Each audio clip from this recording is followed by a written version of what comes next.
जंगल में एक आम का पेड़ था। वो बहुत पुराना था, पर उसके फल कभी पकते ही ना थे। वो बहुत कच्चे रहते। इसकी वजह से उसके आसपास कोई पंछी ना मंडराते। वे उसे बहुत बुरा महसूस होता। जब कभी वो किसी भूखे पक्षी को देखता, वो अपने आप को ही गुनहगार माना करता। काश मैं इसे कुछ खाने को दे पाता। मैं किसी काम का नहीं, मैं किसी की मदद नहीं कर सकता। इस वजह से वो काफी उदास रहा करता। पास ही एक संतरे का पेड़ था। वो आम के पेड़ से बिल्कुल अलग था। उसमें सारी खूबियाँ थीं। हरा भरा होने के साथ ही उसके फल भी बहुत मीठे थे। इसी बात का उसे बेहद घमंड था। सारे पक्षी मीठे और स्वादिष्ट फल खाने के लिए संतरे के पेड़ के पास आया करते। ये देखकर वो और भी घमंडी हुआ जा रहा था।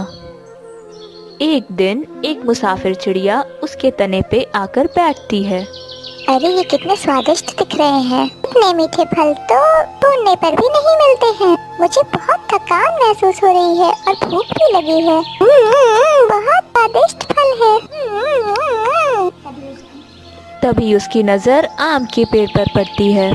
उस आम के पेड़ पर कितने कच्चे फल हैं। कोई पक्षी भी मुंह नहीं लगाता होगा। पर मुझे क्या, मुझे तो इतने ताजे और मीठे फल मिल गए। ओहो, मेरा मुंह तो गंदा हो गया। उसके बाद वो अपने चोंच मारकर संतरे के पेड़ पर साफ करने लगती है। संतरे का पेड़ गुस्से से तिलमिला उठता है। अरे ये क्या कर रही हो? पागल हो क्या? तुम्हें दिख नहीं रहा मैं कितना सुंदर हूँ? तुम्हारी चोंच मारने से मुझ में दरारें आ जाएंगी। पर मैं तो इतनी छोटी हूँ और आप इतने बड़े हो। मेरे चोंच मारने से आपको क्या ही फर्क पड़ेगा। ज्यादा दादी अम्मा मत बन। जाकर आम के पेड़ पर बैठ और वहाँ चोंच मार। वो तेरी ये सब हरकतें सह लेगा, मैं नहीं सहूंगा। आम का पेड़ सारी बातें सुन रहा था।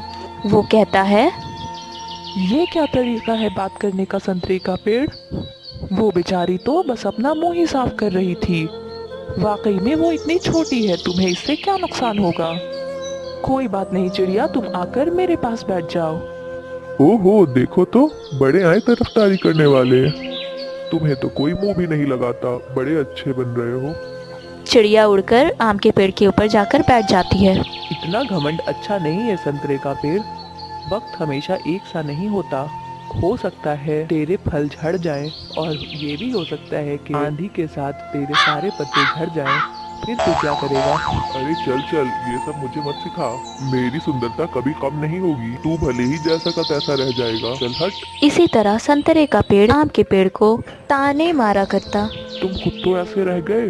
तुम चाहते हो कि मैं भी ऐसा ही रह जाऊं, पर ऐसा नहीं होगा। मेरे फल बहुत स्वादिष्ट हैं और मैं देखने में भी तुमसे काफी सुंदर हूँ। आम का पेड़ ये सब सुनकर बहुत दुखी होता है। हे ऊपर वाले, तूने मुझे ऐसा क्यों बनाया? अगर मुझ पर स्वादिष्ट फल नहीं आएंगे तो मेरे आसपास कोई पंछी भी नहीं आएगा, जबकि मुझे पंछी बहुत पसंद है। और ये संतरे का पेड़, ये हमेशा मुझे ताने मारा करता है। मैं इसके ताने सुन सुन कर पक गया हूँ। अब मुझसे और बर्दाश्त नहीं होता।